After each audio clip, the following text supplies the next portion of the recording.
Very.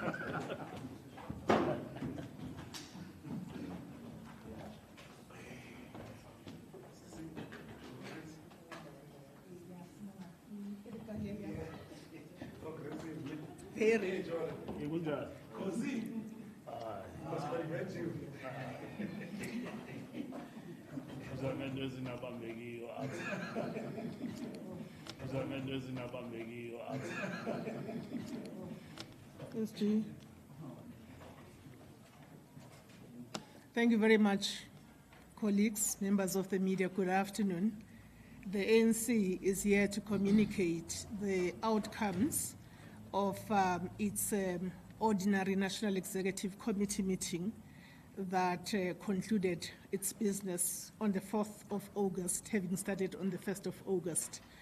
The Secretary General will speak to some of the major decisions taken by the National Executive Committee.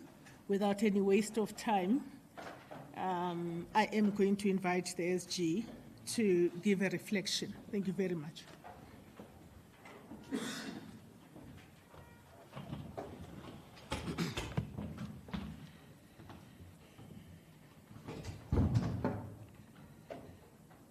Thank you very much, Comrade Matlengi. Ladies and gentlemen of the media,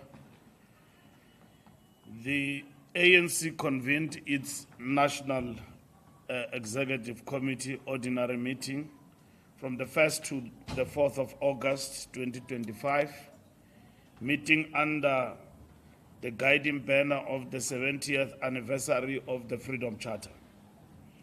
This historic gathering took place in a period of profound reflection and decisive action as we continue to implement the resolutions of the 55th National Conference to advance the commitments of our 2024 manifesto and sharpen our movement's posture in delivering the January 8th tasks. The National Executive Committee met during Women's Month, marking the 69th anniversary of the heroic 1956 Women's March and the 30th anniversary of the National Day, signifying the advances we have made in women emancipation and transformation. The ANC reaffirms its unflinching commitment this month focusing on women and leadership and economic participation under this year's theme, building resilient economies for all. This moment is not only a commemoration of historic victories, but a clarion call to confront persisting gender inequalities, including the scourge of gender-based violence and femicide. The National Executive Committee reflected on several developments characterizing the political terrain, including the emerging dynamics of the Government of National Unity, public opinion trends, the national dialogue preparations, the critical challenge of unemployment, the high cost of living, infrastructure challenges and international trade tensions, particularly the unilateral punitive tariffs imposed by the United States. The National Executive Committee noted with appreciation the report of the Liberation Movement's Summit and reaffirmed the ANC's commitment to building a better Africa and a better world.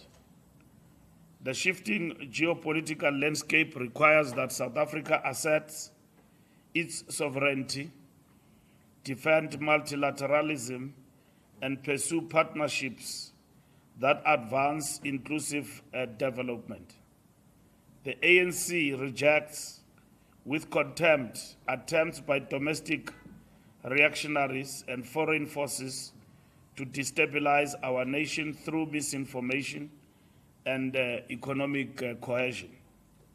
The National Executive Committee welcomes and fully supports the decisive interventions announced by Ministers of International Relations and Trade Cooperation and Industry and Competition in response to the imposition of punitive tariffs by the United States. These measures reflect a coherent and strategic approach to defending South Africa's economic sovereignty while prioritizing the livelihoods of our people.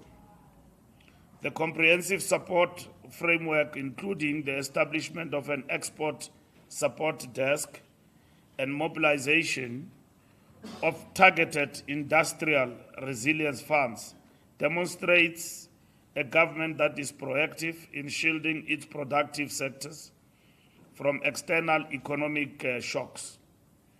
These actions are not isolated measures, but form part of a broader national effort to restructure our trade relations, promote industrialization, and ensure that South Africa's engagement in the global economy is anchored in equity, dignity, and national development priorities.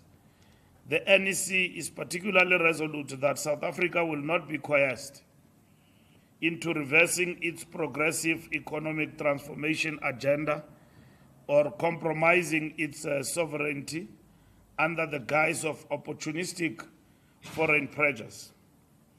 The Democratic Alliance reaction to the minister's announcement exposes a mindset that is out of touch with the aspirations of South African people. Their reckless calls for deregulation and abandonment of broad-based black economic empowerment are a direct affront to the principles of the Freedom Charter, which demand that the people shall share in the country's wealth. The DA's posture reflects a deeply entrenched neo-imperialist mindset that seeks to subordinate South Africa's sovereign right to chart its own economic destiny to the interests of foreign powers and domestic elites. The ANC will not retreat from defending the economic freedom of our people. Our government's principled and deliberate approach remains firmly rooted in the struggle traditions that guided us to liberation and continue to guide us in building a sovereign, inclusive, and just South Africa. The NEC acknowledges the resilience of our economy despite the global headwinds and domestic pressures. The work of stabilizing Eskom with the energy availability factor now at 70% is a milestone that speaks to the ANC's determination to ending load reduction and ultimately load reduction and ensure energy security for all South Africans. We are seeing tangible results of the Energy Action Plan, which must now be replicated in other strategic sectors such as water, logistics, and public infrastructure. Preparations for the national dialogue are proceeding in earnest. The National Convention will sit on the backdrop of the 70th anniversary of the Freedom Charter, which was the precursor of dialogue and in line with our traditions, even during the transition to democracy in the early 90s dialogues. And in line with our traditions, even August 2025, setting the agenda for a nationwide conversation on the future of the nation, on the future of South Africa. This dialogue will not displace constitutional processes, but will build a new social compact to address poverty, inequality, and unemployment. It will be a citizen-led, inclusive, and transformative, giving the people of South Africa an opportunity to set a new direction for our future. The ANC welcomed the convening of the NEC welcomed a comprehensive report on the Government of National Unity, assessing the performance of the GNU since its establishment and immediately after the 2024 elections. The National Executive Committee identified progress in the GNU's work over the past 12 months. Within Parliament, the ANC has adapted to the complexity of operating in a political landscape where it no longer holds a majority. The NEC reminds our structures that the GNU is not a permanent structure but a tactical necessity to safeguard South Africa's progressive agenda amidst a fractured electoral mandate. The GNU is an instrument for nation building, governance, inclusive development, and championing the ANC's transformation agenda. It was crafted to ensure stability in government, advance service delivery to our people, and drive transformation with the ANC's strategic leadership at its core. The NEC resolved to reset the GNU and mandated the officials to engage with current GNU partners to broaden participation, strengthen the functioning of the GNU, and give full effect to the statement of intent. Our movement will not be short-sighted nor allow opportunistic forces to manipulate this platform for narrow partisan ends. The ANC remains clear that the GNU is a bridge towards the national democratic society we seek to build, and is not an end in itself. The NEC noted that ANC membership stands at 1,147,9,257.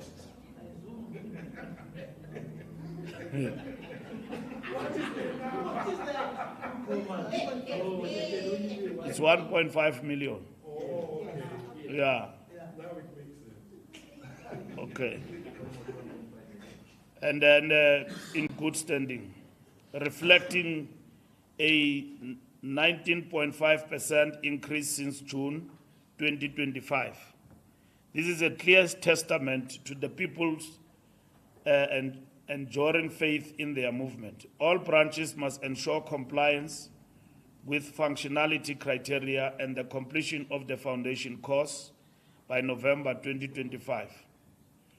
The NEC further directed that branch general meetings be quality assured, attendance verified, and that the regional executive committees adopt performance-based KPIs, as branches must be program-based and sites of activism where our people can be serviced by our structures. This is a period of renewal and rebuilding. Every member must undergo political education to ensure we build an advanced cadre that is able to meet the demands of this current epoch and its challenges, including aligning personal conduct with revolutionary ethos of the ANC. The NEC commended the work of the NEC Subcommittee on Political Education. To date, we trained 108 members, have completed various modules of the foundation course, and the work still continues. This is a pillar of our organizational renewal. Every cadre must embody revolutionary morality, service, and humility. Regional conferences remain on track, and this year we expect 45 out of our 52 regions to hold conferences by December 2025, which is a cut-off date as we focus on the local government elections. It is mandatory that all comrades attending regional conferences must have attended and completed the foundation course. No conference will proceed without thorough verification, and the mandatory 3-day cooling off period must be observed. The SGO will capacitate the National Dispute Resolutions Committee and the National Dispute Resolution Committee of Appeals to manage appeals efficiently in the ongoing processes from various provinces. It will ensure that the timelines are tightened in line with the conference guidelines. In KwaZulu-Natal and Gauteng, the provincial task teams have recorded significant progress in rebuilding structures and restoring organizational coherence. The NEC noted this progress with satisfaction. The Western Cape, however, demands a reconfiguration of its structures, which will be executed in strict adherence to the ANC Constitution. National subcommittees will descend to the province to reinforce with political education, organizational discipline, and strategic capacity. The National Working Committee was mandated to process this decision of reconfiguring the Western Cape province. Local government remains at the epicenter of service delivery challenges. The National Executive Committee have resolved that will convene an NEC meeting over a period of 2 days to focus on the work of local government and the interventions that should be made by the ANC in bringing services to the people. The National General Council will take place from the 8th to the 12th of December, and it will be attended by 1,600 delegates. We finalized the theme of the General Council. We also finalized the strategic framework for the National General Council, which will be held in December this year at Nazareth Expo Center. On the SACP, the NEC engaged in a frank and principled discussion on the decision of the South African Communist Party to contest local government elections independently of the ANC. As a revolutionary movement, we recognize the SACP's right as an independent organization to chart its own electoral path. However, as a movement that has shared trenches with the SACP in the struggle for freedom, we have communicated our profound disagreement with this decision. It is our considered view that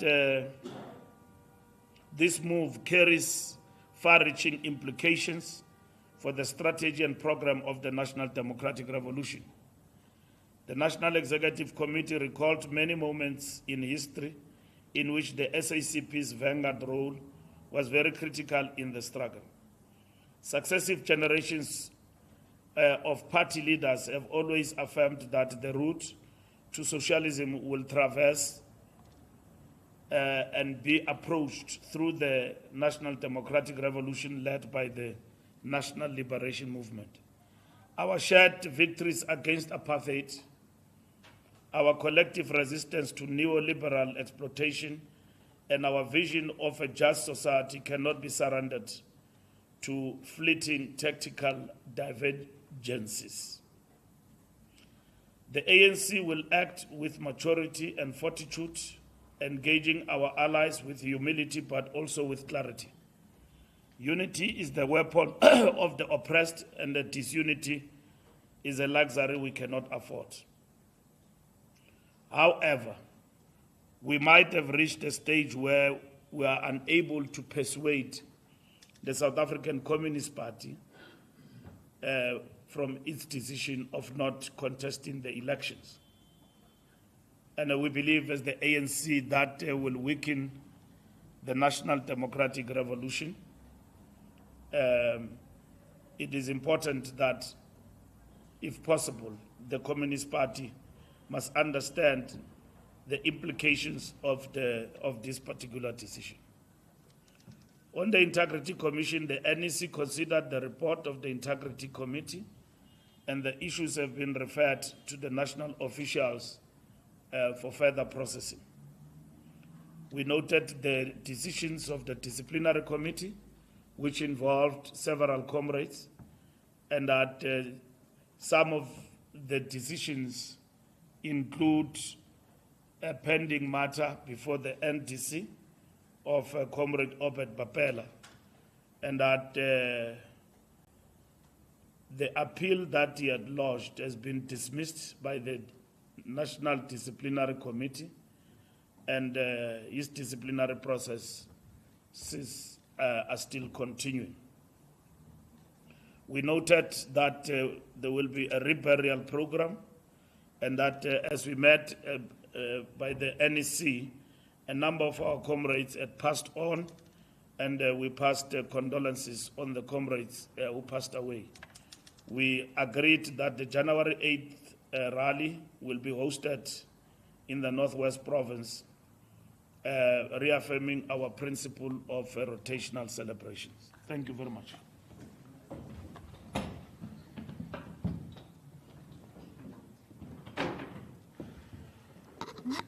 Thank you, SG.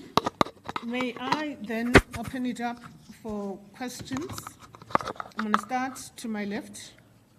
News 24, followed by Power FM. And then I'll move this way in order to ensure that there's balance.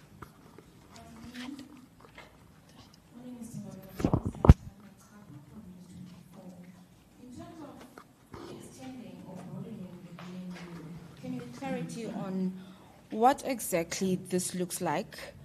Will we see the ANC take from its own portfolios of positions in the GNU, or are other parties going to be affected to accommodate new parties in the pact? And then how do you plan to navigate what the implications of this in terms of your relationship with the Democratic Alliance? You've just said some very strong things right now. How are you going to navigate that?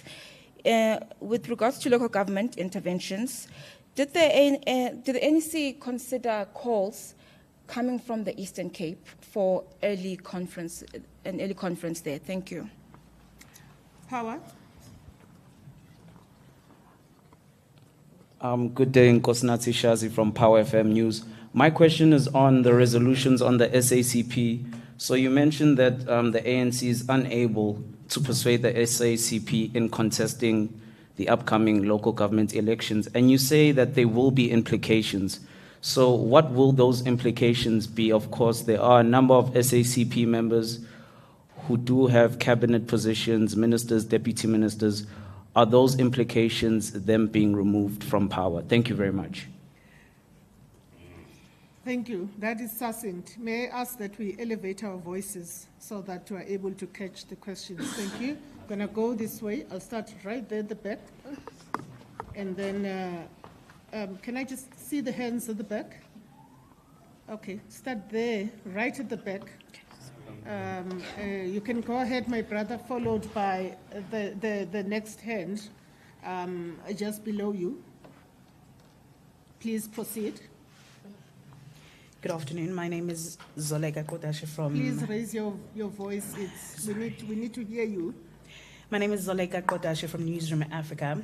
I have a couple of questions. One of them, I'm just going to piggyback on the question from my colleague from News 24 regarding what it means when the ANC says that it's going to be looking at other political parties. What is the relationship at the moment with the ANC and the MK party and the EFF as well, and whether these parties will also be engaged, and whether this also means that the ANC is severing ties with the DA in the Government of National Unity. I also want to ask, excuse me, whether there were any discussions from the ANC-NEC meeting on the deputy president as well as Simelane to step aside, and what the resolution was in relation to that, and on the other issue, whether there has been a settlement with Ezulwini, that bill that the ANC had previously failed to pay. Thank you. May I proceed? The next person. Sanbona, my name is Tembi Lekele with Bloomberg News. On the statement of intent as it currently stands, what is the prerequisite for expanding the GNU? So is it consultation with the current members? Do you vote on it? How does that expansion take place? And are there any plans to revisit the statement of intent now that it's been a year to maybe formalize some of the processes? Thank you very much. Thank you very much. Can I see, my apologies for not recognizing media colleagues who are at the back. It's a bit dark. If I don't name you by your media houses. I'm going to come down to SABC.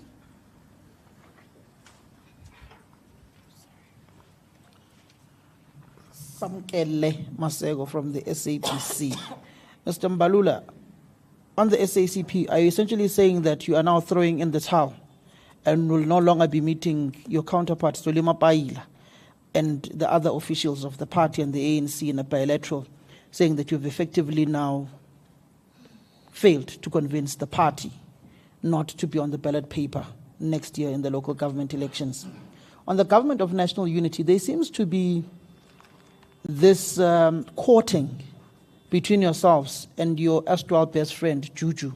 What is the relationship when it comes to those particular engagements? Because there were murmurs that there were some within the NEC who were pushing that a letter must be sent out to other political formations. Those who voted with you in the passing of the botched second budget by the Minister of Finance, Enoch Godongwane, and reaching out to your traditional ally, not traditional ally, rather, a party that you are seemingly have the same core values as said by the President of Botswana, Boko, who said that the ANC and the EFF must have a discussion when he was speaking recently at a Congress in Botswana.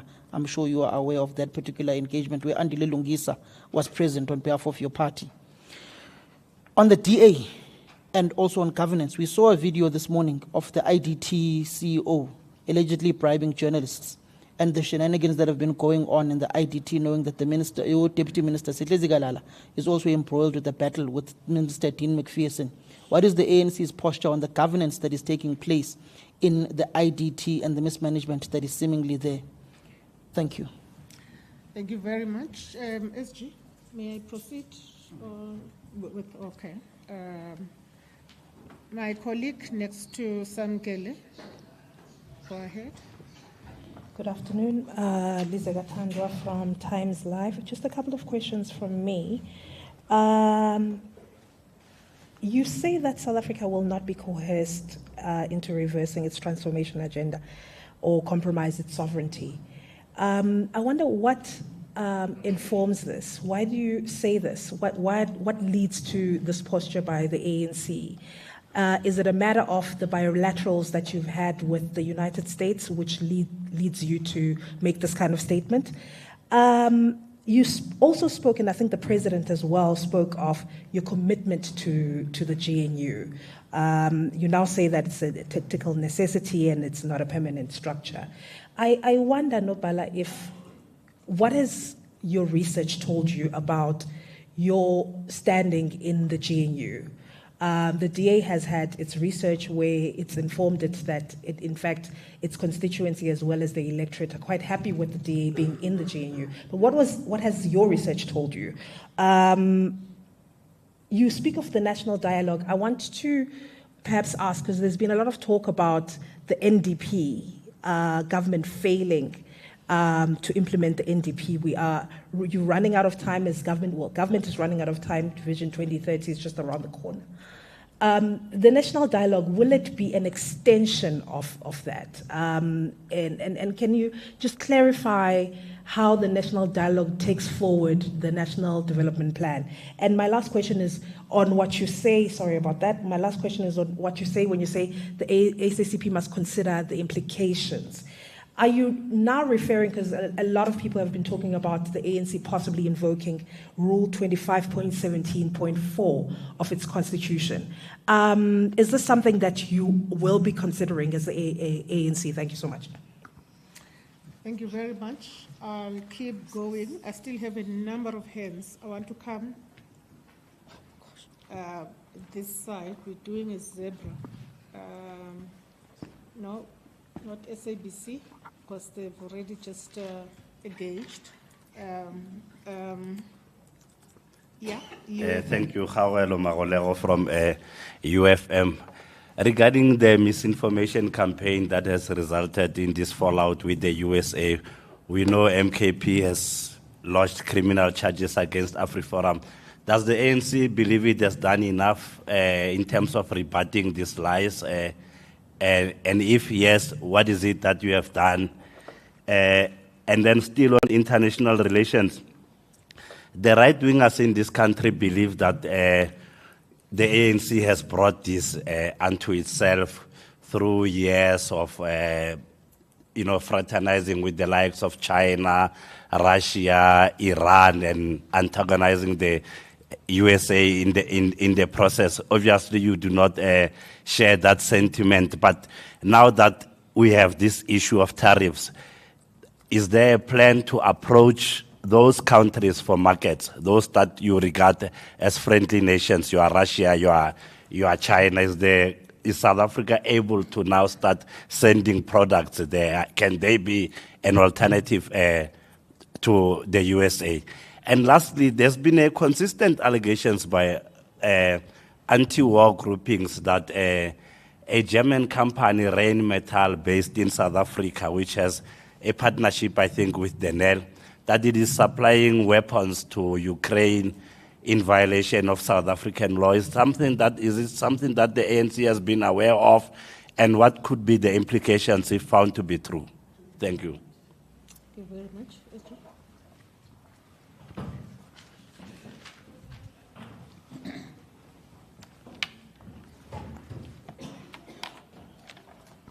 Thank you very much.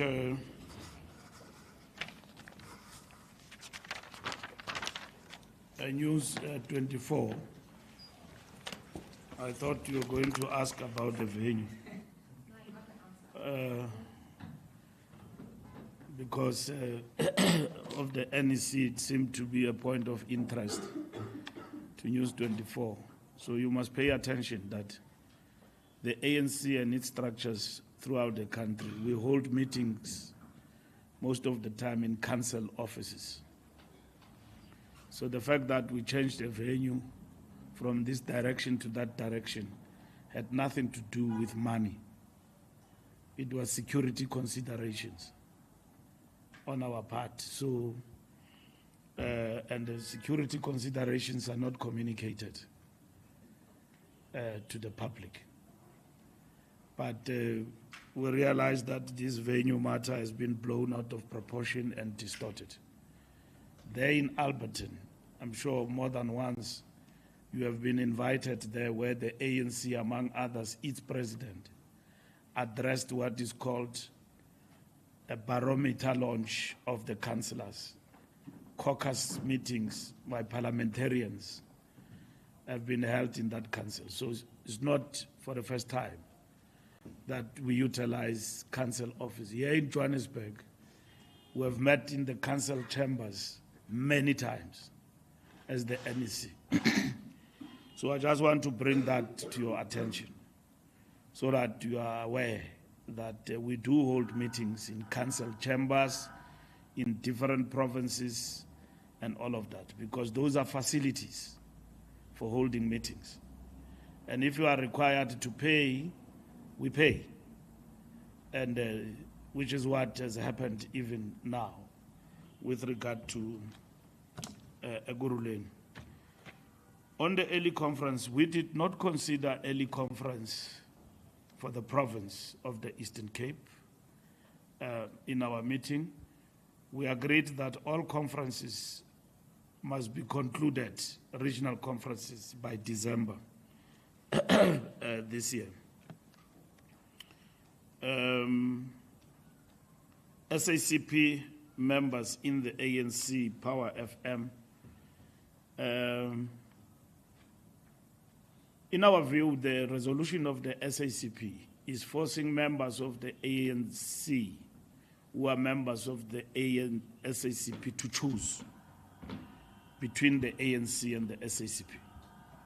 So the notion of dual membership doesn't fall away, but the implication of that decision essentially says choose between the ANC and the SACP. We discussed the perspective, the correctness of the alliance with the Communist Party, and that the ANC is a party that leads the National Democratic Revolution. So the Communist Party is not saying that it wants to lead because they want to be at the helm of leading the National Democratic Revolution. So in this particular instance, they don't say they want to contest elections because they want to entrench socialism, which we believe that it's a decision that we cannot persuade them away from if they arrive at that particular conclusion. But our discussions at the level of the National Executive Committee is that we must continue to engage with them, and if we fail, we fail, and it means we must now embark on the new discussion, which is going to be a discussion of how do we deal with a Communist Party that is contesting elections for whatever reasons they will advance as the African National Congress. So, and we can't waste time on that particular matter.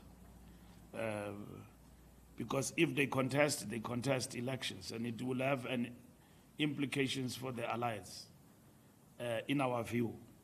So, in this particular instance, it's a matter that we need to grapple with and also guide our structures throughout the country on the SACP. For instance, there's a lot of things we share with the Communist Party. We share our strategy in terms of contesting elections. They attend our strategy workshops, but they participate in all the processes led by the ANC in relation to the appointment of public representatives and so on. So this decision will mean that all of those things, for instance, will be reviewed in terms of how we work with them. Zoleka, GNU engaging other parties. We have been mandated, in terms of the statement of intent, we have to talk to the partners in the GNU, which is what we're going to do. And the officials have been mandated to process that decision in terms of the government of national unity.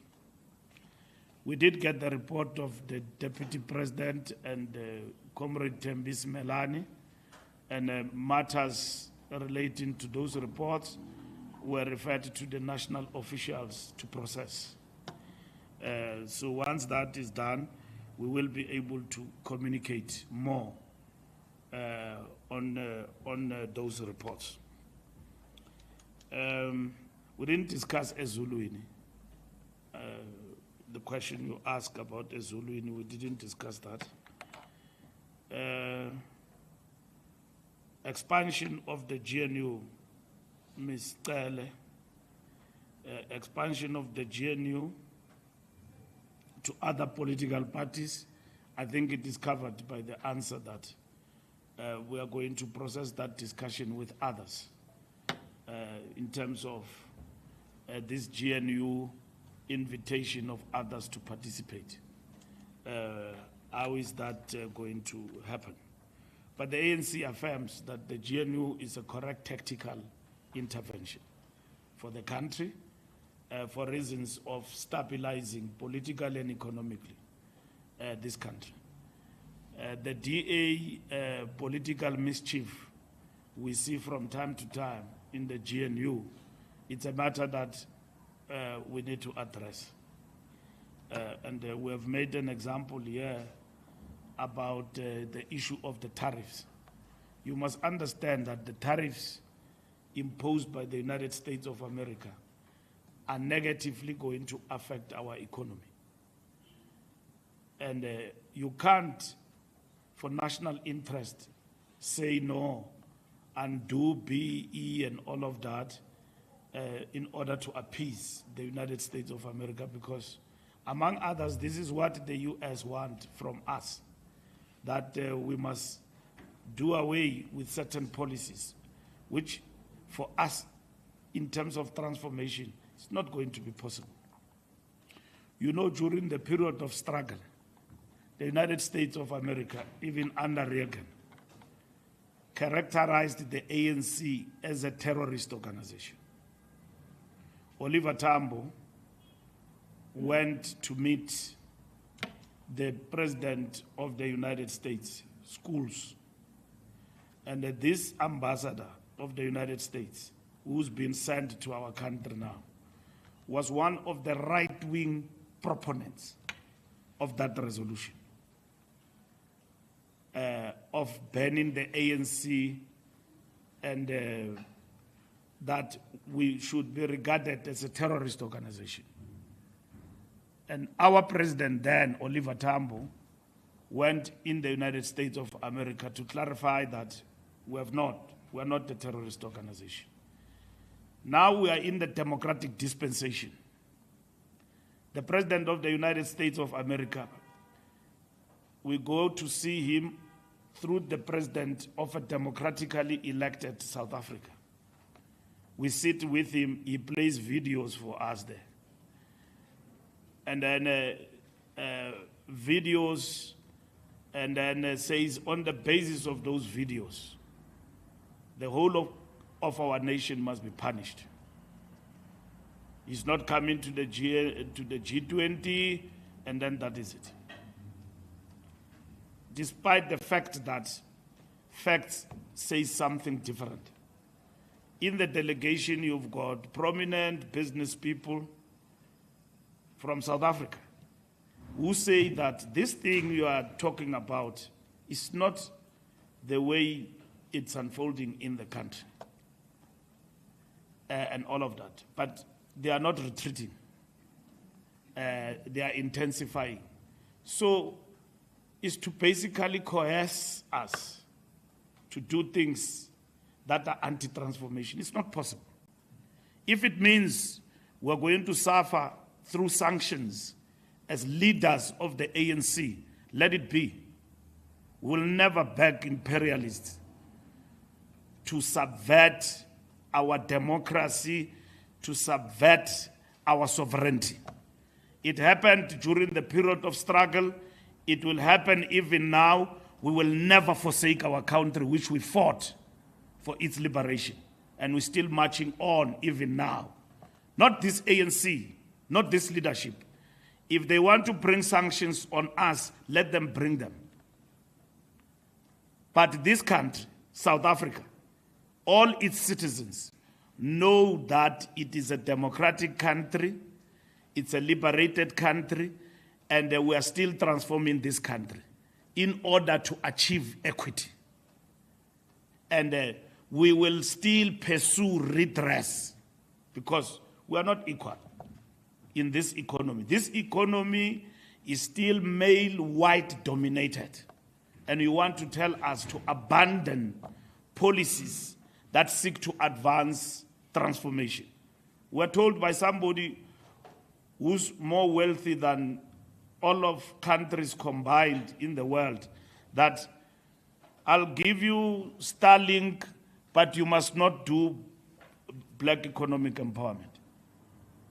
In our country, we must agree to that. It's not possible to agree to that. You are asking us to abandon what we stand for.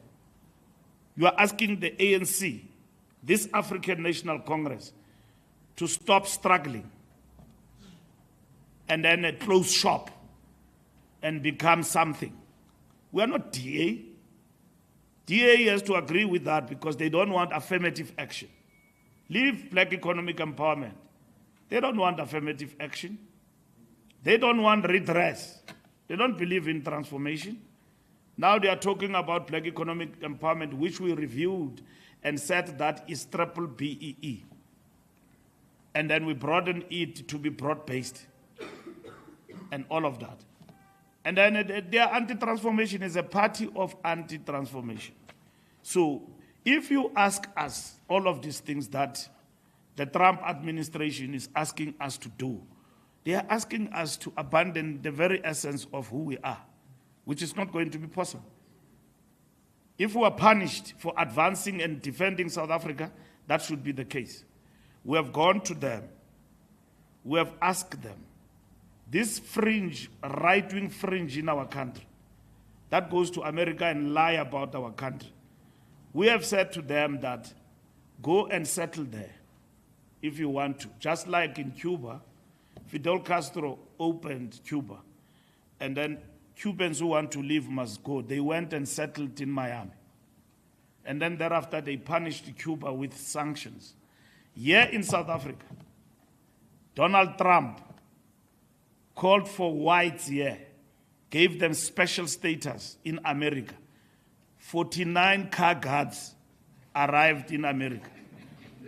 Car guards arrived in America. He is saying that we are a racist country, we are everything else. He gave them special status to leave. They didn't leave. And then when they arrived there, it's chaps who are looking after cars here. Because this country, they are the most well looked after people by this economy. They are okay. KTK, they are fine in this economy. And then they did not go to the United States of America. In less than a week being there, they started killing each other there. A man killing his girlfriend there. This is what they do here. Killing each other over something. They are in the courts. Killing our people, saying they look like monkeys. Killing blacks here in our country. And then they went to badmouth us in the United States of America. But Donald Trump invited them to come. They didn't go. They didn't leave this country, South Africa. They are still here. Samkel, are we throwing the towel? We are not throwing the towel with regard to the SACP. We point to ideological challenges about the party position. We also point to contradictions this is bringing. But as you would have heard, the General Secretary of the Communist Party is very clear. There's no retreat. They are going for the elections. Even when we met with them, we reported to the NEC that we said we must not go through this path. Let's consider reconfiguration and work out things between the two organizations. They insist on that particular path. But our mandate is that one. All I'm saying is that we may as well fail at some point to persuade them out of this thing of contesting for elections. And when that happens, we are now going to have to look into, in the next 2 weeks, the implications of this decision and how we are going to operate as the two parties going forward. Because there's a lot of implications in relation to this decision. IDT CEO, anyone who's corrupt or implicated in corruption, the rule of law must prevail. So the rule of law must prevail. So that goes even for the IDT CEO. If he's implicated in bribing people, all those implicated in corruption, the law and the law must deal with them. It doesn't matter who they are. That's what is important. We must not philosophize about this. Lizeka, I've addressed the issue of coercion and the United States of America. We do consider research. Afrobarometer, SRF, Ipsos, our own research, we consider them in our meeting, what they say about us, what they say about GNU. Most South Africans are very positive about the GNU. All right? That's what the polls are saying. They are not saying anything different from each other. And then they look at the ANC support and it has stabilized. It is now above 40% in the GNU. So the research from our part looks good in terms of the GNU. And we do consider that. This national dialogue is not ours, okay? The national dialogue is a national dialogue for all South Africans. So we look at the national dialogue in terms of the ANC's relationship with that national dialogue. We see it as an important platform, which we ourselves, we will participate with the rest of South Africans who will be taking part in that national dialogue. It's not an ANC thing. Should the national dialogue look at the implementation of the NDP, that is what it will do. And then if it says that the NDP is not fully realizable within the remaining time frame towards 2030, the national dialogue will give direction, because national dialogue, in our understanding, it is going to be at the end of the day about social compact and giving direction in terms of what needs to be done. UFM, has the ANC done enough to rebut the lies? We have done enough. We went even to the White House through the president. Not even the ANC. The president of the country went to the White House, and then you watched it live on television, and then he was hit by a movie there about Malema and Kill the Boer. As the ANC, we sang that song, but no member of the ANC today will be allowed to sing Kill the Boer. Simple as that. Even if the Constitutional Court said you can sing, why should we sing Kill the Boer in a democratic dispensation? We sang the song because we're fighting the commandos when we infiltrate the country from Limpopo. They deployed the Boers, commandos, to kill the guerrillas as we infiltrate the country. From Angola and in the frontline states, we sang Kill the Boer, kill the farmer, in order to infiltrate the country and come inside and fight. Now you listen to clowns that says, no, in the camps we're selling drugs. I mean, we're not fighting. Clowns openly in this podcast insult our struggle and the memory of brave men and women of our struggle, and insult them that, no, we were in exile selling drugs. How can you sell drugs in Angola? In the bush, where we were training alongside FAPLA and the Cubans to defeat the Boers in the Battle of Cuito-Cuanavale. We've got graves and soldiers who never came back home and died. We rebury them every day. A clown says people went into exile, they were selling drugs. You know? But for that clown, we're going to take it to task. And then the other clown says we got money from Iran. We didn't get money from Iran.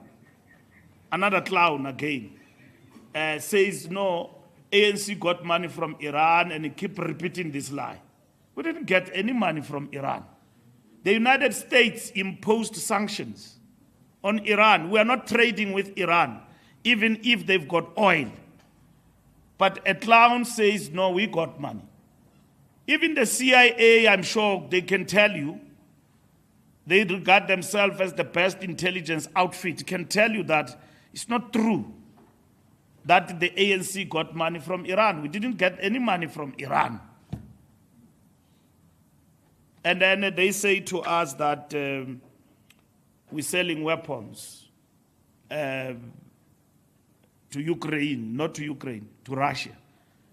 Russia has got the best weaponry.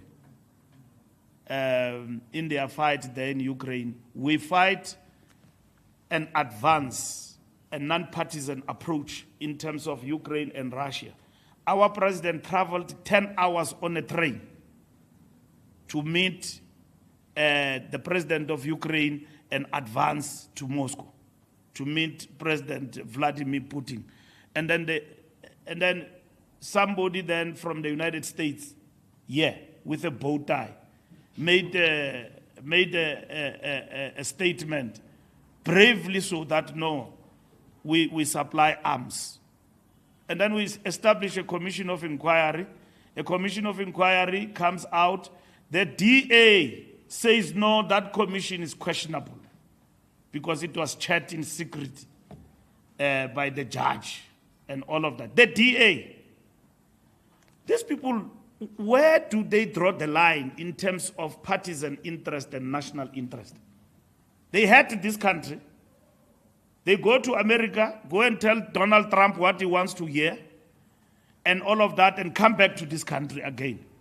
Hate our economy.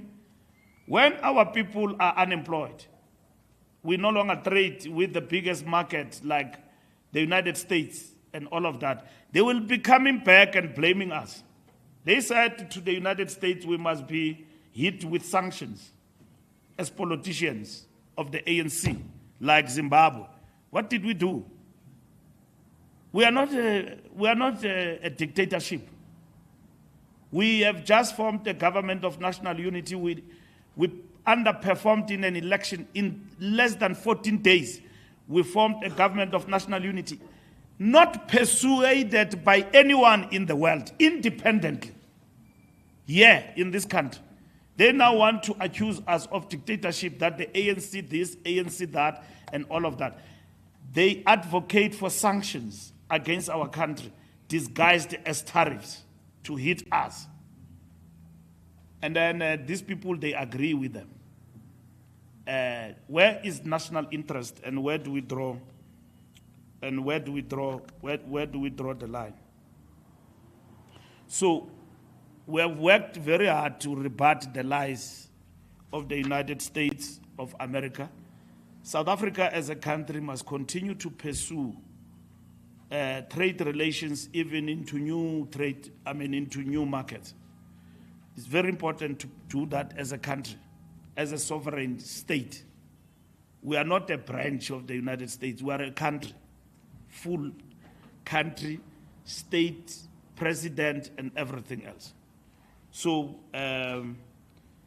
we have to be dealing with these matters with that clear understanding. Now, there are people in our country that go to the U.S., badmouth the country, and all of that, and then they come back to our country and settle with us here. So when all these things are coming our way, in the manner in which they are, they want to shift the blame and blame it on the government of the ANC. We have not gone to the United States or undermined democratic processes in this country. We govern with the full respect of understanding that our governing is dependent on the vote of the people. Like the Freedom Charter says, no government shall claim authority unless it is based on the will of the people. That is the preamble of the Freedom Charter. And even ourselves here, we govern at the behest of the people of this country. Those are our bosses. And we respect their will. And that is it. We have never held this country at ransom and all of that. We govern even now for national interest, for stability of our country, for ensuring that this country flourishes in terms of the economy and all of that. And then we brought everybody, we said, come, let's govern together in the GNU. The DA wanted a marriage between us and them. We said, no, bring everybody. Even now, we are ready to bring more into this government. Those who want to leave can leave. But this country must not collapse, and it's not going to collapse at the hands of the ANC. It's going to succeed going forward. Thank you very much.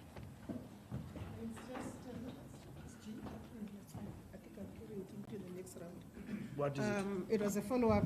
Please, Aga.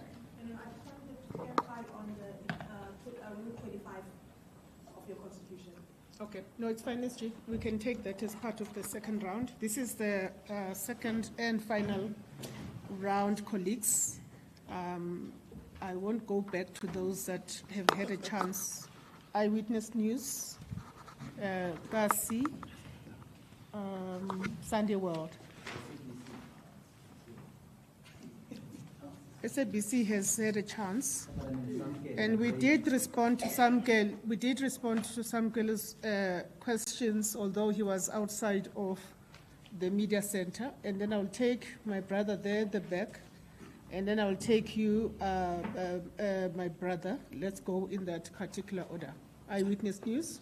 Good afternoon, Tabi Sokoba from Eyewitness News.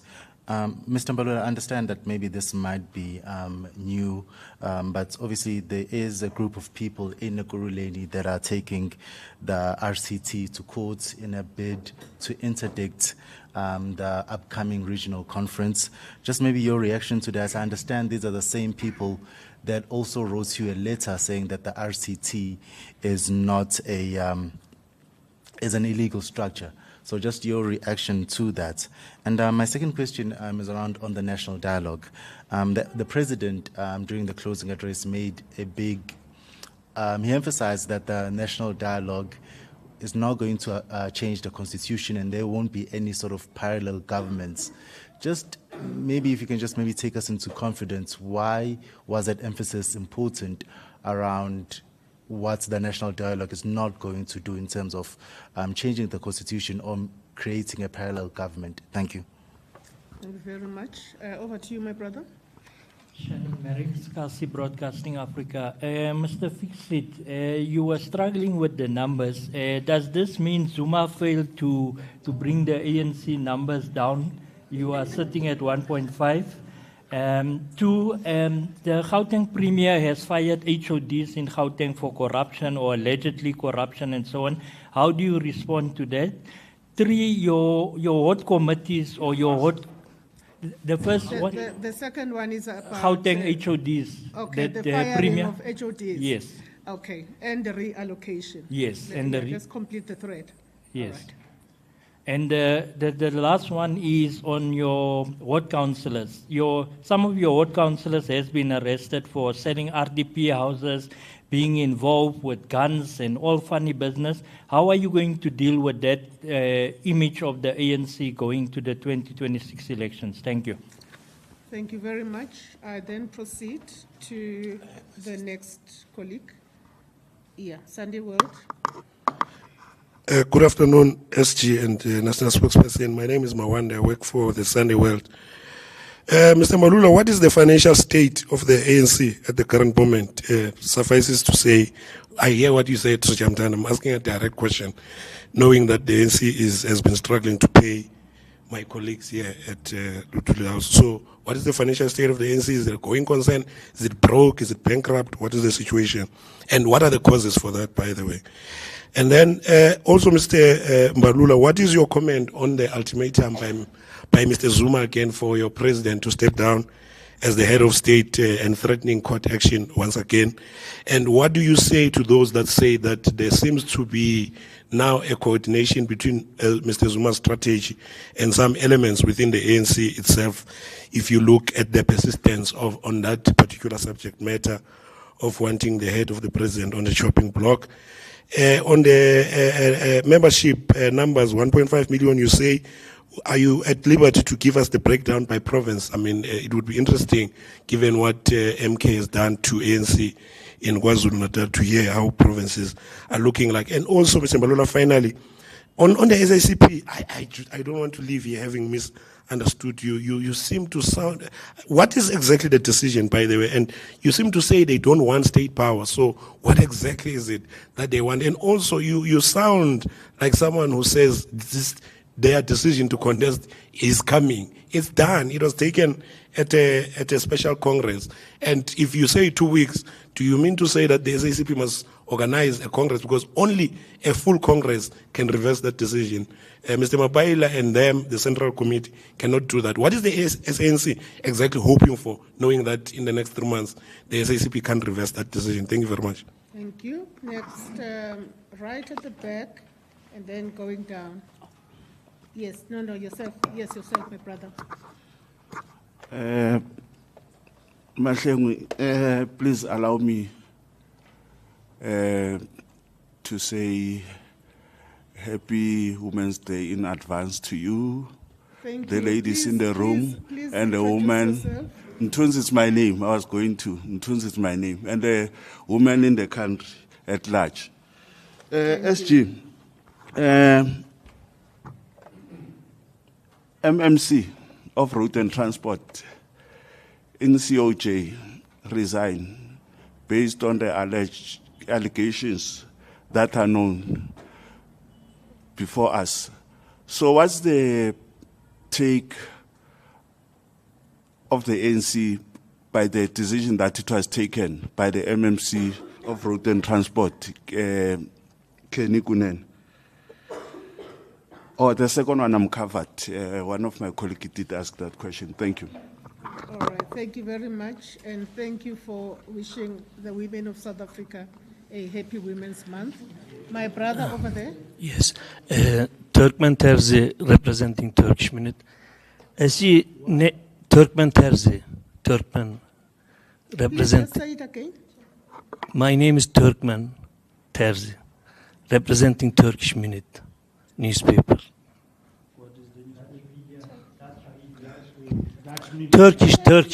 Turkey media. Thank you. Okay, thank you for Yes. those who could hear. Yes. Yes, please go ahead. Yes, SG, you know the right-wing nationalism and right-wing populism rising in many countries, Europe especially, and many parts of the world.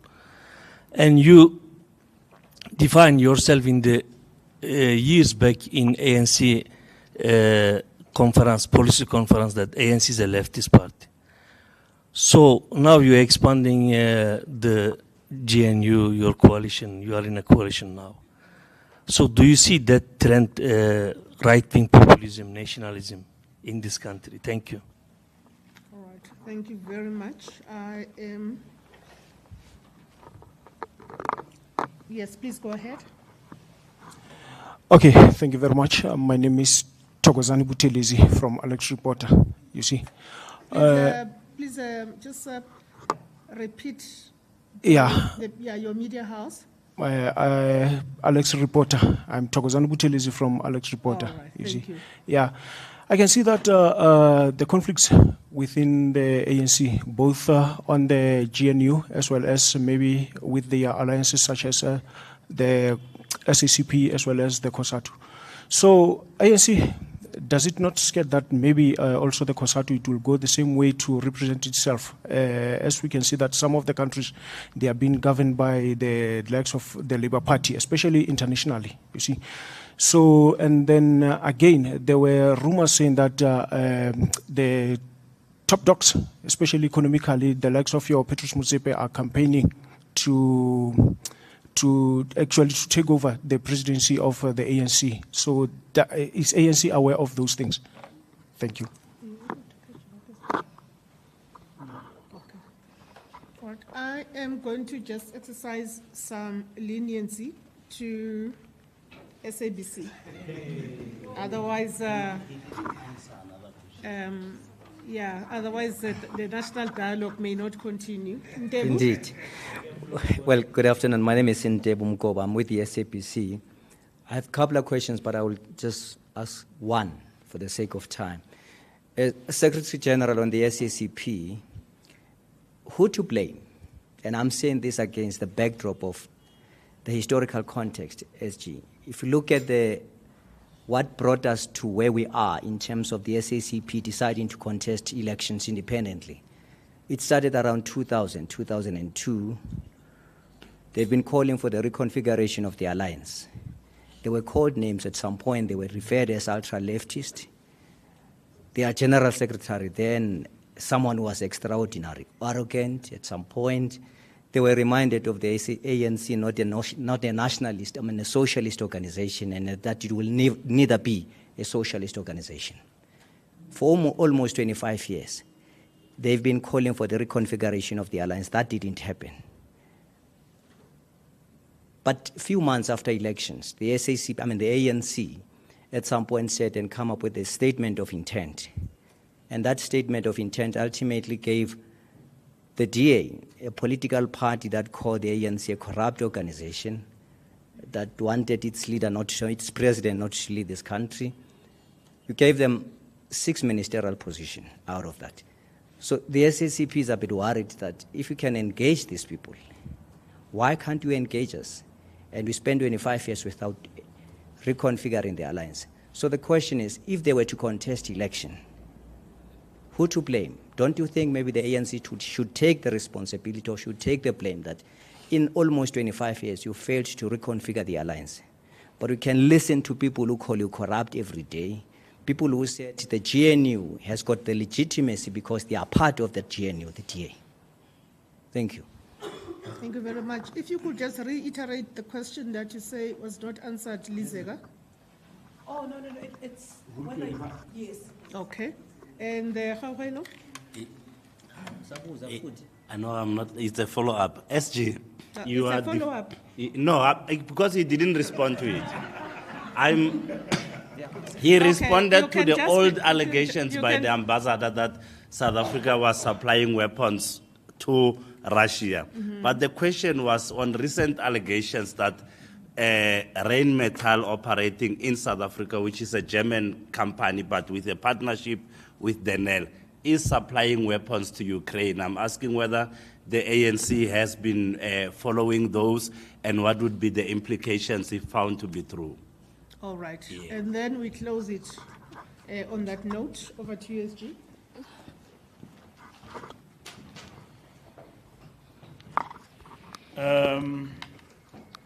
EWN, we are in court regularly.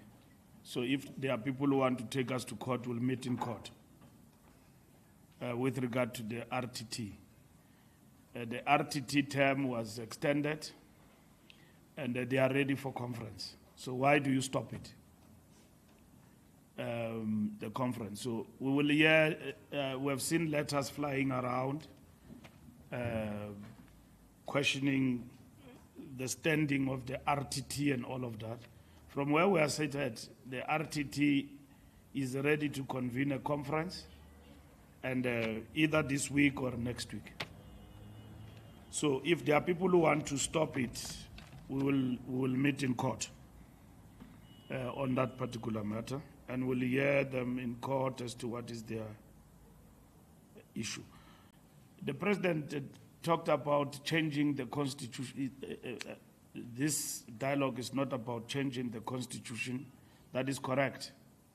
It is about a dialogue and engaging on important issues that affect our country. And it's correct that it is not about changing the constitution of the country. If that matter arises as being pursued in the dialogue, we'll deal with it. I think all of those will be there at that particular moment. I'm not struggling with numbers like Zuma. Our membership, when we released the annual report, you would have seen the breakdown was standing at 600,000. Now, our membership is standing at 1.5 million. Unfortunately, I can't give you the breakdown per province now, but we can avail those details to you. And somebody was saying that we've dropped membership to 600,000 when we released the annual report, and that signifies numbers dwindling for the African National Congress. So that was totally incorrect. Reallocation of HODs, I think that is the prerogative of the Premier. we don't micromanage governance. If the Premier decides that there are HODs in need to change, it's in his purview. And that is his right as the Premier to do that. And if he wants to brief the ANC in Gauteng, which I assume he would have done that, but the ANC, we don't micromanage how government operates and is run.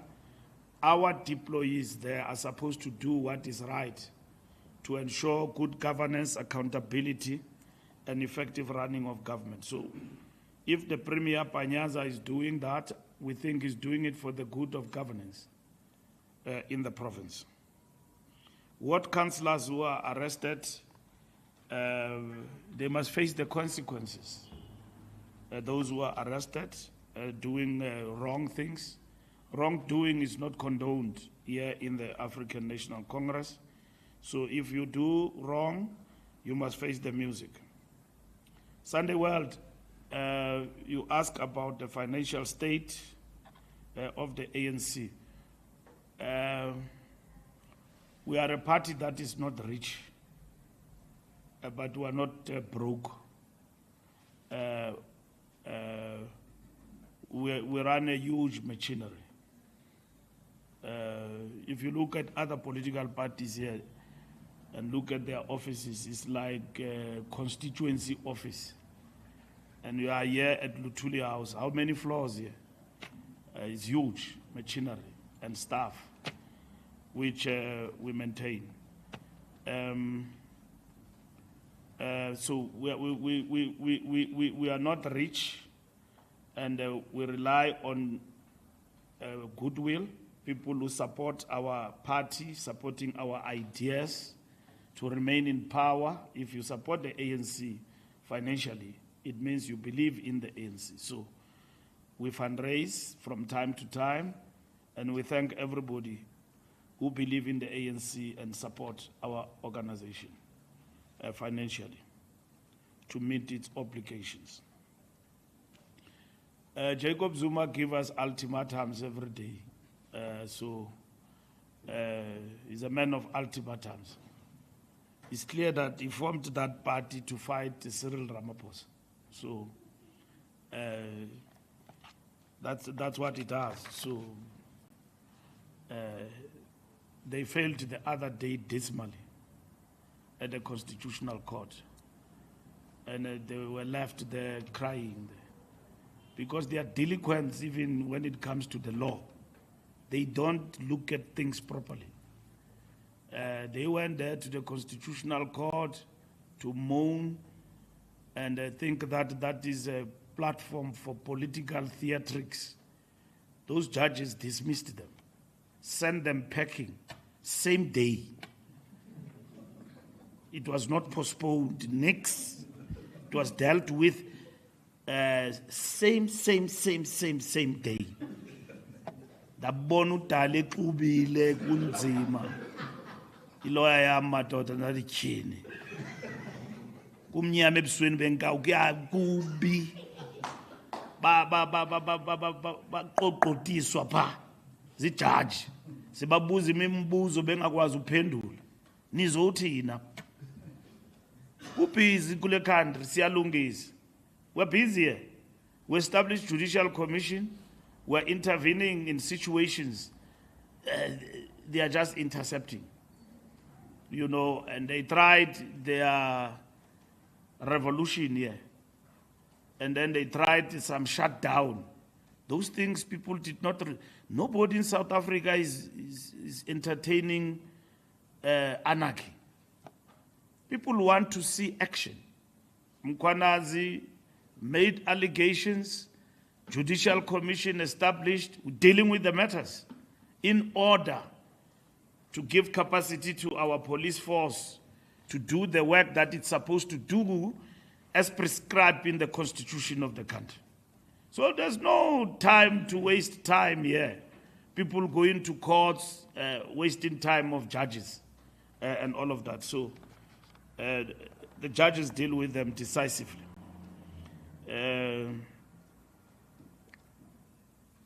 I've answered the question of membership. The SACP decision, we are clear that the SACP wants to contest elections, as the ANC were opposed to that. All I'm saying is that we may not succeed to persuade them to get out of that resolution. And therefore, what we have decided is that if all it fails, we must now, as the ANC, sit down and decide what are we going to do, of which that's what we're going to do. But we have agreed with the SACP to meet. Now, you can see from the General Secretary that is determined to implement that resolution that they have taken. That resolution have got far-reaching implications for the alliance and the Communist Party in itself.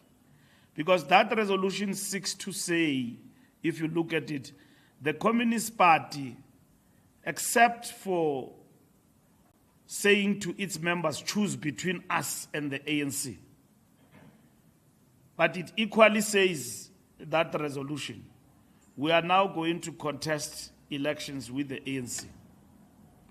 And when you contest elections, it means you contest the ANC. We contest each other on the ground, and so on. So it has got far-reaching implications. And you will see, even in practice, it's a big challenge.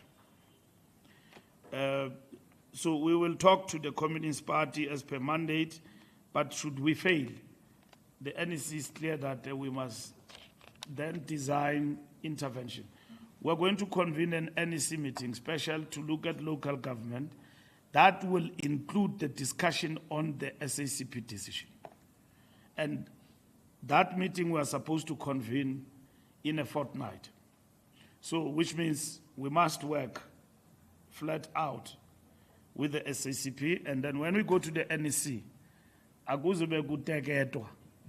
Sabe sithetha into ecacileyo with no ambiguity ukuthi how do we move forward and the implications of that decision.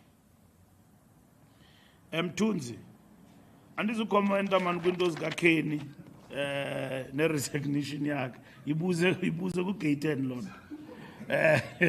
U-gate 10 uyiphendula every day la question. It was a very difficult decision. Uyiphendulile u-gate 10 uyiphendulile la question. Umbekele bucala uKhenny ziyaqhubeka ezachap uyabona. So ibuze pha kubo lo mbuzo lo. Ukuthi ubefuna ntoni endlini yalamfo andimazi uzaziphendulela uthi ebebiziwe pha. Ndimva nam njengani ukuthi uthe beyothini pha. Amapolisa afika kuhlelwe pha. Ukuthi bebesenzani bebesela or besenza ntoni lo mfo kuthiwa uyingozi emphakathini la chap ibanjiweyo pha. Kuthiwa akamoshi wenze enye into. Uyabona ukuthi abadubula abantu. So amapolisa afika pha. So bafumana uKhenny pha. Zwapha not estrateni endlini yalamfo. Uyayiqonda? So umnikazi wendaba uzaziphendulela ukuthi befuna ntoni pha. Uthe behamba ne-journalist. Uthe belandela i-journalist beyo interviewa la chap ibanjiweyo. Ityholwa ngokuthi idubula abantu apha eJoburg. Amapolisa afika pha afumana uKhenny pha. So ndizayiphendula ndithini mhlekazi? Umicimbi kaKhenny no uzaziphendulela u-gate 10 uyayiphendula la nto and all of that. And then yes, of course, there is right-wing nationalism even here in South Africa. By certain political parties and all of that, who some of them are in government, but they are opponents. And we are opposed to each other. We deal with each other in that context. Buthelezi, lento ye top dogs uthetha ngazo andizazo Mtsiphe uthi zi top dog. Umtsiphe akakayiphenduli lento yakhe kuthethwa ngegama lakhe akakayiphenduli lo. But here is the position. into the succession kwa ANC, we have taken a decision, they must stop. If you want to stand, it's fine, but stop this thing of abbreviations BM 2027. Those things must stop. We must focus on the work of building the ANC and fighting to come back in power. 2027 will have plenty of time. People for them to canvass what they want to be. It doesn't matter now. Even if you can say you are standing or you don't stand, it doesn't matter. We are not there yet. And we have said that if you want to disorganize the ANC, start the succession discussion. It's not only Motsepe. I see videos flying around with nice songs. So and so must lead and all of that. We are clear, those things must stop. As is a top dog, Sababona is a top dog when we get into that terrain. And maybe it's equally unfair to ask Motsepe whether these things are true or false. If there are ANC people who promote, we are saying to them, stop that.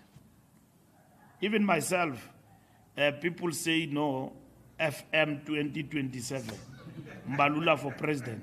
So I ask them a question.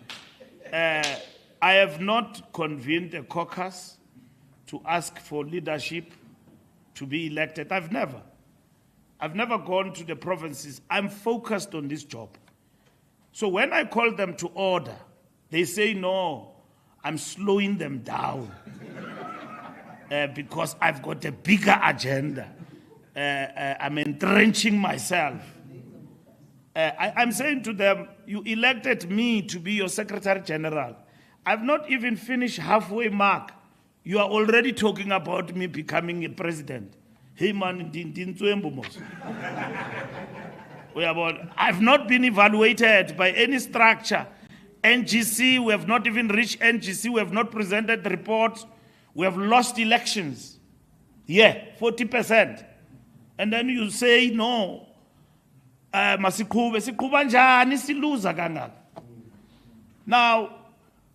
when I communicate decisions, they say I'm slowing them down.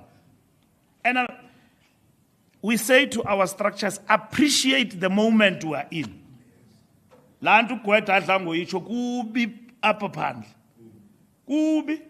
ANC is a party we can say lost elections. And then we are busy about each other and our egos, polishing them, that we must stand. Stand where? When we have to win the trust of the people to support us. So, we're very clear, Telezi, everybody must stop about 2027 succession debate. We will discuss that at the right time. At the present moment, everyone must focus on the task of building organization. And stop suspecting people that they work hard and then convince yourself that they are not working hard, they are doing it for themselves in order to become president. You know, Sputla is doing a great job as our minister. And I was saying to him, you are doing a great job, but don't stand, you know. And I was joking with him. Because he's doing a great job, people will be saying, hey, Sputla wants himself. Other people, when they sit in those WhatsApp groups, they see leaders in their sleep. Have you ever seen that thing? When people then start to say to you, you are my leader, leadership. I want you as my president. Now, if you've got small brains, you will think that, hey, abantu bayandifuna. People want me. It doesn't work like that.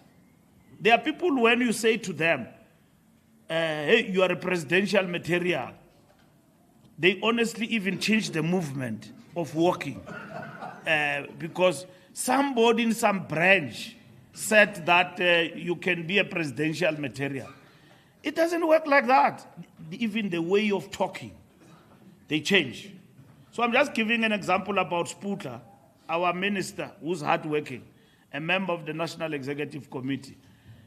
Because he's working hard, people will be saying you can be this, you can be that. It's normal when you work in the face of people that people can think of you to become something. It's normal.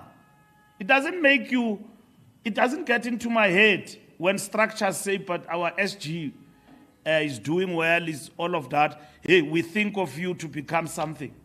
I don't stop becoming SG here and change the works. My work is still the same. As you would have left me at Nazareth when I was elected. My work is still the same. It doesn't get to my head that I must leave this job now and start to think of myself as something else. Because some people think of you in this way. You know, you've got to wait. Mandela says to us, stop suffering from uncontrollable desire for power. Because that thing is going to kill you faster. Uncontrollable desire. You want to contest everything, and you never win anything. So if people at some point come to you, persuade you, whatever, that time and moment will come at the right time. SAPC, a very long philosophical question by Ntebu, about 25 years. The Communist Party is not saying to us, Ntebu, that we are contesting because you are failing to reconfigure.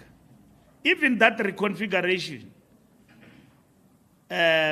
which we agreed we must discuss, and so on, is not clearly defined. That if reconfiguration is about co-governing, and because of that we disagree over that, because we have understood from the onset that there is no issue with regard to who leads the NDR. It's the ANC, the National Democratic Revolution. We are not fighting over that. There's no issue about who leads the struggle for socialism. It's the Communist Party. If the Communist Party says we are contesting elections because we're contesting for socialism, there's nothing the ANC can do about that because it's who they are. But they have not said that. They say they are contesting for state power. That's what I've heard. State power means now something different altogether. It means something different altogether. So that's the clarity that we seek in this particular instance. So they have not said, the SACP, we are contesting elections because we want contest for socialism, which is within their right. And we think that this socialism we want, we're not going to realize it if we are in alliance with the ANC as a liberation movement. And that this thing of the NDR, let them go on their own. Because what they are doing, they are then creating a vacuum of left communists in the African National Congress, as it is. So they are creating that vacuum, they leave it to who? Because they are now creating a crisis for the left inside the African National Congress. And then they are then saying, communists in the ANC choose between the ANC and the Communist Party. And then they leave. So then who's going to occupy that space? And if they believe that the ANC is so weak today, such that they must then ascend to a pedestal of contesting for power, working with others, I don't know with who, not the ANC, because there's no left here in this country. It's in paper. People call themselves left. They are not left, these people. Do you call Zuma left?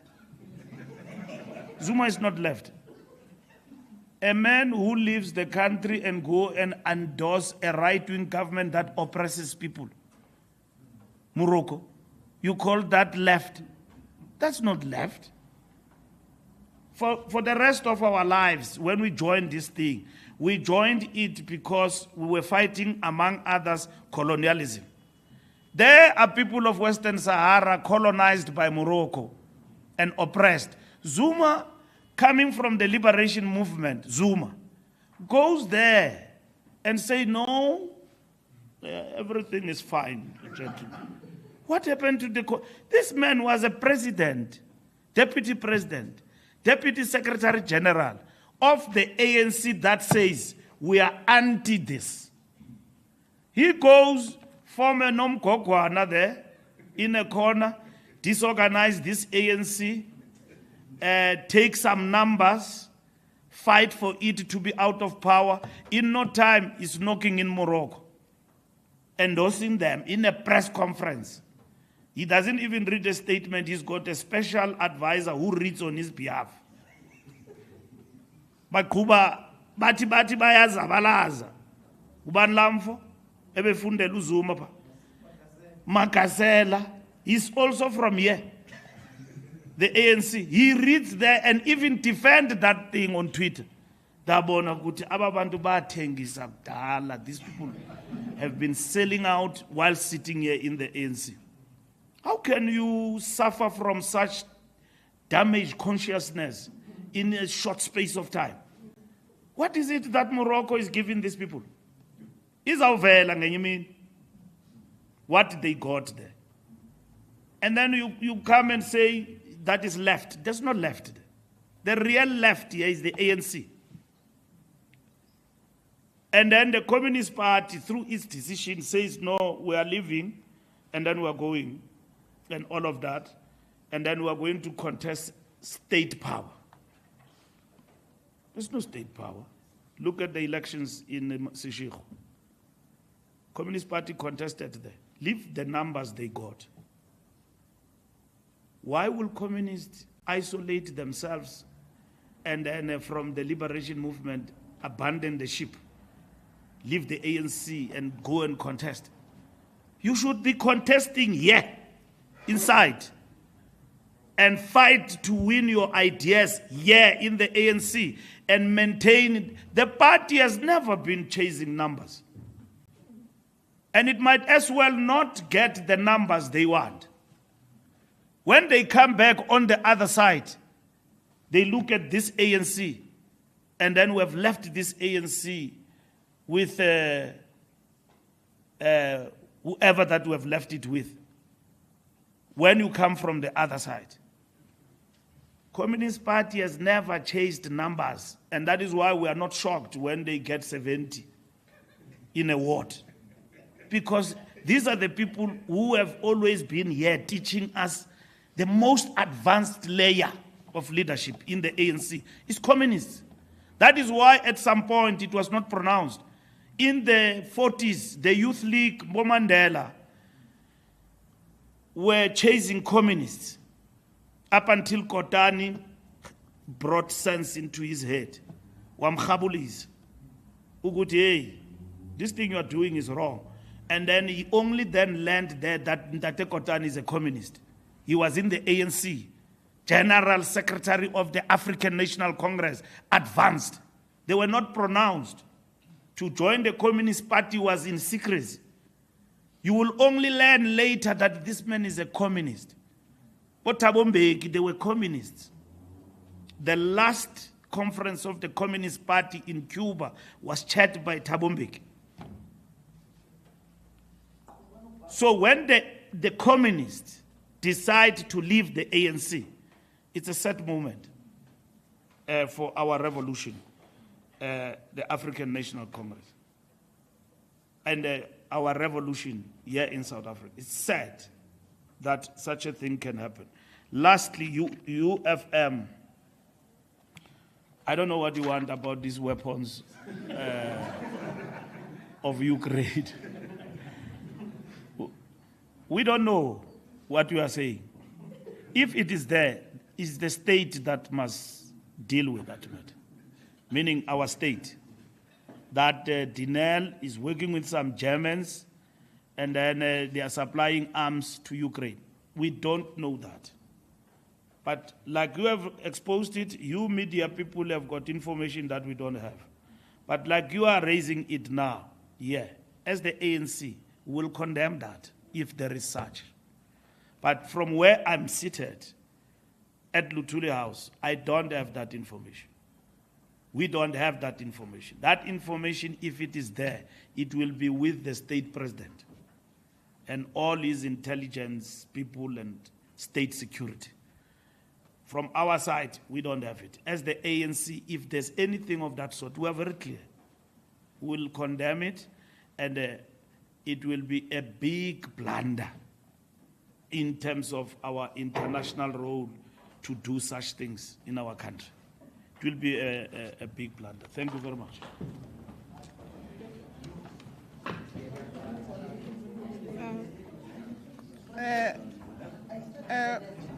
I don't know what is this happiness all about at this briefing. May I call you to attention? We are still at a briefing. I see my media colleagues are quite enthused today.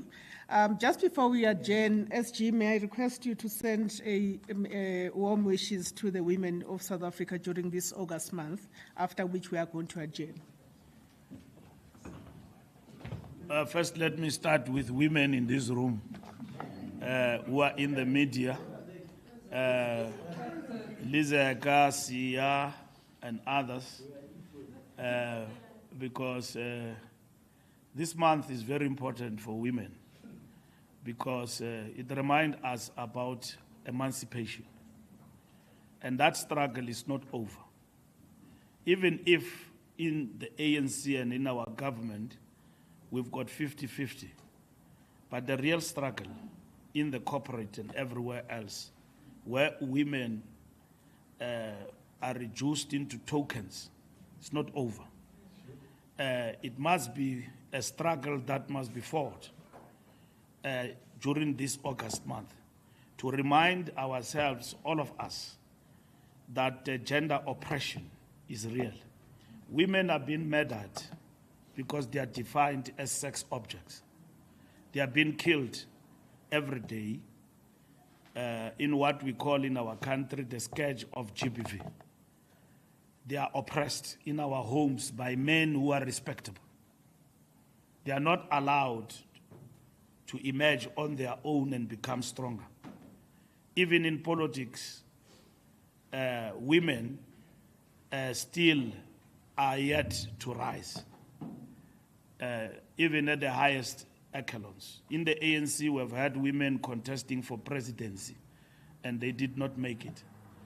And we have seen women emerging in our region, in Tanzania, right next door in Namibia, becoming presidents. And I think for us to get to that point, it's not going to be a struggle that is going to happen for free.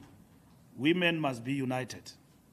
So, and fight their struggles, and they will meet men like ourselves who are progressive and to enhance women emancipation in our organizations, in the industries where we operate. For women to emerge, men think they make them a favor in the different industries, and then I'm saying women are dealt with in other industries as sexual objects. They must give up something for them to emerge and become something. We must fight such shenanigans wherever they express themselves. A woman must be a woman and emerge because they've got capabilities. And they must not be suppressed. So, happy Women's Month, but it's a Women's Month of brave women on the 9th of August who marched to the union buildings And that changed the page in the history of our struggle, where a president, sitting president of apartheid, went through the window and ran away from Abafas in this August month. So it's a month of struggle in our country. It's not just a celebration. It's a month of struggle to remind ourselves of women emancipation in our country. So Malibongo igama lamakhosikazi. You strike a woman, you strike a rock. Watinta abafazi, watinta imbokolo.